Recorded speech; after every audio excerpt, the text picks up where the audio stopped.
35 ans dans l'industrie, de façon générale, 10 ans chez Total, 10 ans chez Alcatel, un peu plus de 10 ans chez Saint-Gobain. Donc un parcours à la sortie d'HEC volontairement industriel, ancré dans l'ouverture, l'innovation, la découverte, sur les personnes aussi. Et depuis une dizaine d'années donc chez Saint-Gobain, en charge des ressources humaines et de la RSE, avec des sujets très centraux dans dans la stratégie de l'entreprise, des sujets liés à la décarbonation, qui est un sujet évidemment important, voire existentiel pour l'humanité, au cœur du business model de Saint-Gobain, dans la construction légère et durable. Et puis, beaucoup de travail sur le numérique. Je m'en étais occupée chez Total dans les nouvelles technologies de l'information, quand à la fin des années 90, on avançait sur ces sujets-là. Beaucoup chez Alcatel, évidemment, c'était central, par passage de l'analogique au numérique. Et puis chez Saint-Gobain, à la fois en termes de transformation digitale, dont je me suis occupée pendant 3 ans, de formation de nos salariés, parce qu'il faut faire beaucoup de formation interne sur le numérique pour que les compétences, la prise de conscience de l'importance des data notamment soient au cœur de la vie des salariés. Et puis, dans la décarbonation, évidemment, l'instrumentation des process, l'utilisation des data, pour optimiser les fours, les process industriels.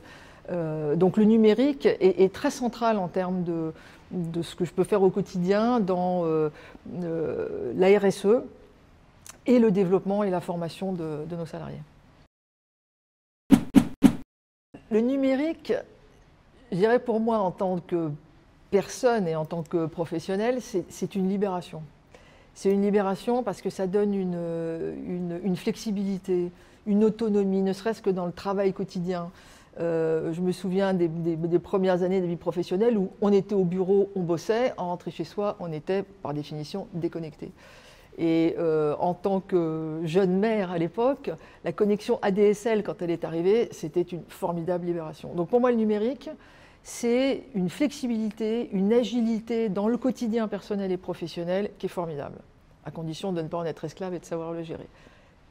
La deuxième chose que je trouve formidable, c'est que c'est une ouverture au monde exceptionnelle.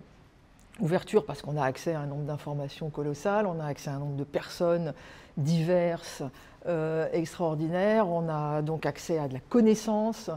Et donc cette espèce de libération et d'ouverture que donne le numérique, pour peu qu'on le maîtrise et qu'on ne le subisse pas, j'ai trouvé que aussi bien dans ma vie professionnelle que dans ma vie personnelle, c'était un enrichissement formidable. Les obstacles dans la vie professionnelle, ce qui est assez intéressant, c'est que je pense que très souvent, on ne les voit pas.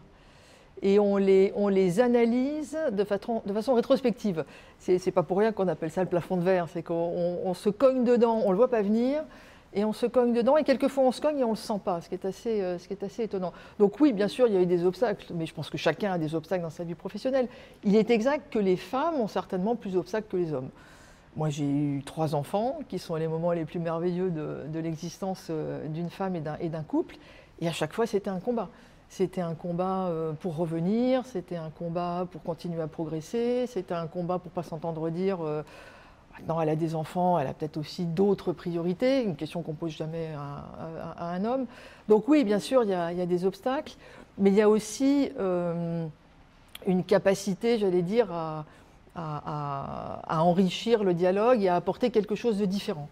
Donc il faut faire avec, il faut pas se laisser aller, il faut s'appuyer sur beaucoup d'hommes qui sont bien aidants et bien disants. Alors, il y a 20 ans, c'était plus compliqué de s'appuyer sur d'autres femmes.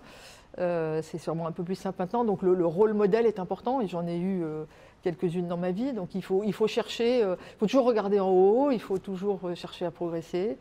Je pense que l'obstacle le plus important, c'est l'équilibre vie perso, vie professionnelle, parce qu'on a un agenda beaucoup plus contraint, et donc on a une pression beaucoup plus forte en moyenne, il ne faut jamais généraliser complètement, que les hommes. Et puis il y a le regard des autres, le regard plus ou moins bienveillant, quelquefois bienveillant mais inconsciemment discriminant. auxquels il faut faire face. Chez Saint-Gobain, on aura 25% de femmes dirigeants cette année, on a 38% de femmes au comité exécutif, et on a fait fois 4 ou 5 depuis 10 ans. Le numérique, c'est une opportunité formidable. C'est une opportunité formidable en termes de développement personnel, parce que bien utilisé, c'est une libération et une ouverture au monde qui est un atout exceptionnel. C'est une opportunité en termes professionnels pour les jeunes, mais notamment pour les jeunes femmes. On a un peu de mal à attirer les jeunes femmes dans les métiers du numérique ou dans la connaissance numérique. Et c'est très dommage parce que c'est pas plus difficile qu'autre chose, c'est pas forcément plus technique, mais en revanche, ça permet une ouverture sur plein de métiers dans lesquels le digital aujourd'hui est présent. Donc c'est une immense opportunité de développement, d'amélioration des process, des relations, d'ouverture au monde.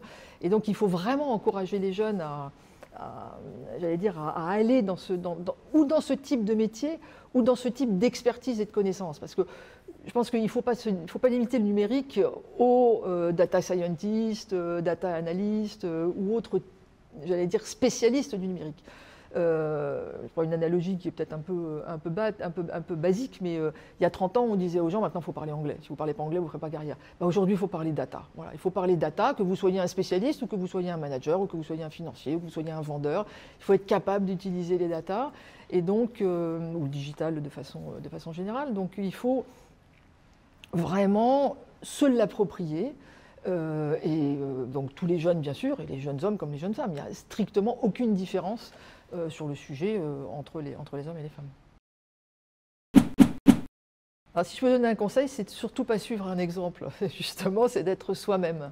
C'est d'être soi-même, de bien réfléchir à ce qu'on est, ce qu'on a envie de faire, en quoi on a envie de s'accomplir, ce que l'on pense pouvoir apporter. Parce que la valeur qu'on apporte par son travail personnel, collectif et dans sa vie personnelle, c'est la meilleure satisfaction qu'on puisse avoir et c'est la meilleure façon de progresser. Donc il faut se connaître, ne pas se projeter forcément trop loin et avoir un modèle, avoir des inspirations certainement, mais rester soi-même. Il faut surtout oser. Et ça, c'est un conseil que je donnerais plus particulièrement aux jeunes filles qui, malheureusement encore par leur éducation et la société dans laquelle on vit, sont un petit peu plus contraintes et doutent certainement un petit peu plus d'elles-mêmes parce qu'on les pousse pas à se mettre en avant de façon générale. Les hommes sont un peu plus sûrs d'eux-mêmes. Donc il faut oser. Il faut être soi-même, il faut essayer d'être le plus épanoui possible et d'avancer en saisissant les opportunités sans forcément s'imposer des objectifs ou des modèles qui peuvent être quelquefois un carcan, pas forcément très, très productif. Donc voilà, si on se développe avec une certaine harmonie et bienveillance, avec un travail exigeant, on avance très bien, je pense.